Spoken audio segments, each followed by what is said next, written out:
The Legend of Zelda Majora's Mask is one of, if not my favorite video game of all time. Since it's Halloween, I decided to go with one of Nintendo's darker and scarier titles. Released in 2000, Majora's Mask took a steep turn in the Zelda franchise. Set after the events in Ocarina of Time, when Zelda sends Link back to his childhood, the game starts off right after Ocarina of Time when Link is off to find Navi, his previous Zelda fairy.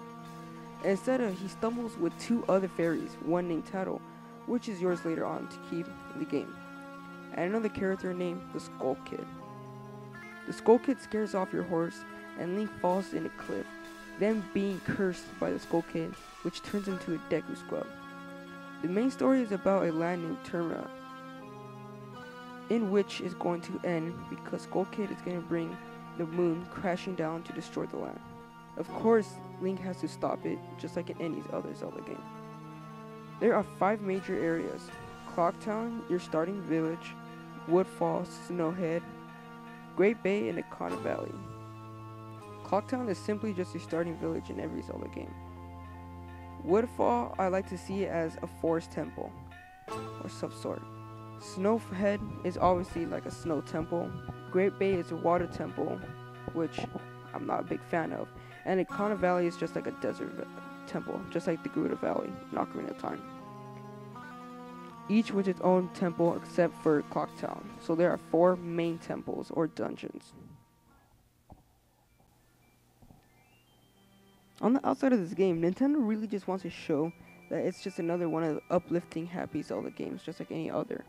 But really, it's just one of those really dark and scary, kind of creepy Zelda games, especially with the moon rising over your head. Each day, you can see the moon coming down, and it kind of creeps you out. But especially the happy mask salesman, he obviously knows a lot more than what he tells you, especially when he just says that about the Majora's Mask, that it's just an evil mask with evil spirit in it, that Skull Kid is evil. Not necessarily. I view Skull Kid just as a troubled kid, honestly. Like, he had no friends and everything like that. Everyone would make fun of him just because the way he looked like. So, honestly, when people say that the Skull Kid really isn't just a bad person, it's what the mask really does to him. That's what the bad person. But going back to that, this game is very scary and kind of creepy. Is that just take a quick listen to this music. I mean, like, even it kind of makes you feel sad or something. But just take a quick listen.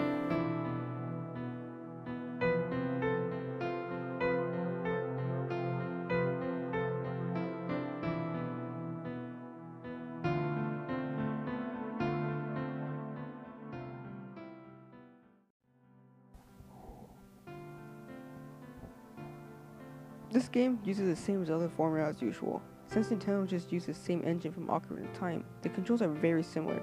The only real difference is the mask transformations. There are 3 main masks: the Deku mask, Zora, and Gora mask, not including the Fierce Deity. That mask will be saved for another video. Each mask has its own special abilities and powers. The first mask you obtain is the Deku Scrub. You can fly with its flowers and can throw Deku seeds when in the air. With the Deku Scrub mask, you can also hop on water for a short amount of time. The only real main attack it has is a spin attack, and that's only for close range. The Gora mask changes you into a girl named Darmani. He's a spirit in the Snowhead Temple. He is heavy but moves fast when he curls up and rolls. He also has a close range attacks like punching and ground pound.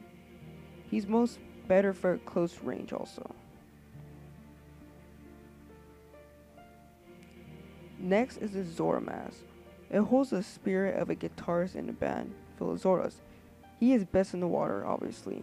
He swims fast and can hop out of the water just like a dolphin, and on the surface he can punch, kick, and block. There are also many other masks, like the Bunny mask, that can make Link run faster when he's in the surface. Also, more like the frog when you can sniff out stuff with the pig mask. There are more than 20, I believe, masks in the entire game, all with its special unique abilities. Overall, the game has a great story and isn't too long and isn't too short. This game will be still one of my favorite, if not my favorite game of all time. The game has a perfect balance between light and darkness. is right beside Twilight Princess, also one of my favorite games of all time. Hopefully the rumors about it being ported and remade to 3DS becomes a true, because if it does, I will buy a 3DS just to play that game once again.